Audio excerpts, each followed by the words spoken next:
नमस्कार मित्रांनो, पॉलिटिकल अड्डा या चॅनलमध्ये आपले स्वागत आहे. 90च्या दशकामध्ये बाबरी मस्जिद प्रकरणानंतर देशात आणि राज्यात मोठ्या प्रमाणात जातीय दंगली घडू लागल्या होत्या. मुंबईमध्ये भाईगिरी आणि संघटित गुन्हेगारी मोठ्या प्रमाणात वाढू लागली होती.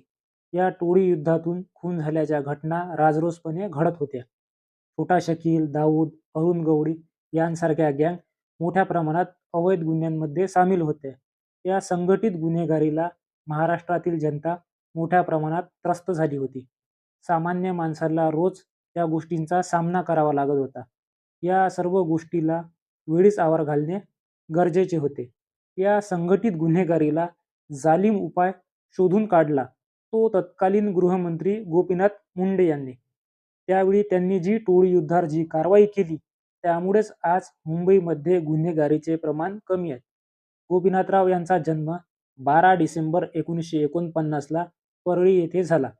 कॉलेज जीवनापासूनच राजकारणाची आवड असलेल्या गोपीनाथराव यांनी तथाकथित उच्चवर्णीयांपुरती मर्यादित असलेली भाजपा तळागाळापर्यंत पोहोचवली.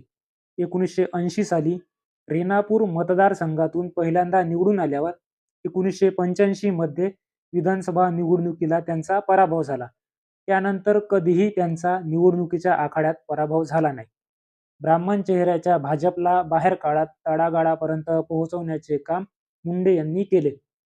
1992 ते 1995 या काळात मुंडे यांनी विधानसभेचे विरोधी पक्षनेते म्हणून काम पाहिले.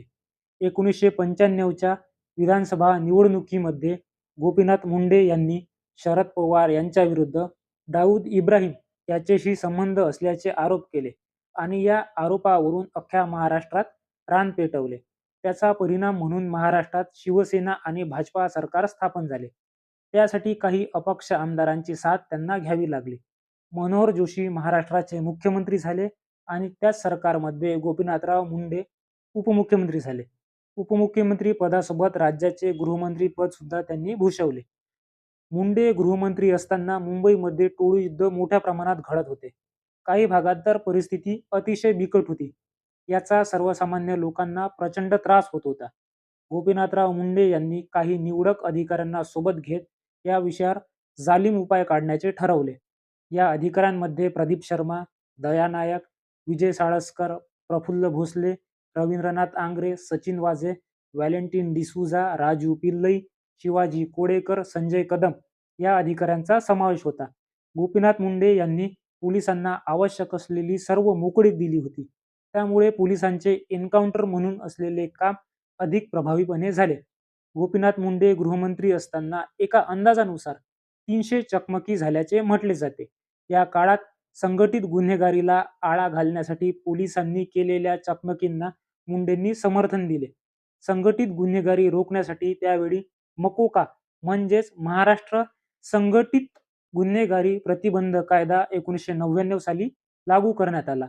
हप्ता वसुली, खंडणी, अपहरण, हत्या यांसारख्या गुन्हेगारी कारवायांवर नियंत्रण ठेवण्यासाठी हा कायदा वापरला जातो.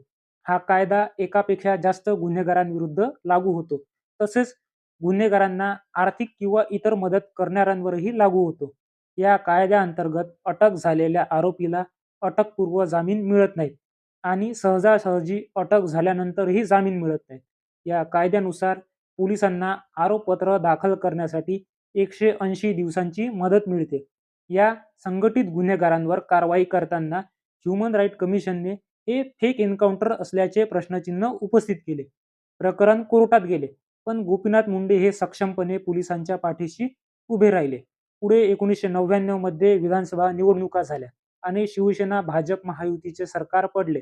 पण गोपीनाथ मुंडे गृहमंत्री असताना केलेल्या कारवायांचा प्रभाव संघटित गुन्हेगारांवरती नंतरही दिसून आला. 2014 मध्ये लोकसभा इलेक्शनमध्ये भाजपा पूर्ण बहुमताने सत्तेत आले आणि गोपीनाथराव नरेंद्र मोदी सरकारमध्ये मंत्री झाले. मात्र अवघ्या काही दिवसातच त्यांचा दिल्ली येथे अपघाती निधन झाले.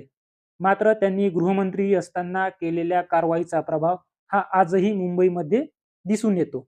हा व्हिडिओ तुम्हाला कसा वाटला कमेंट करून नक्की सांगा.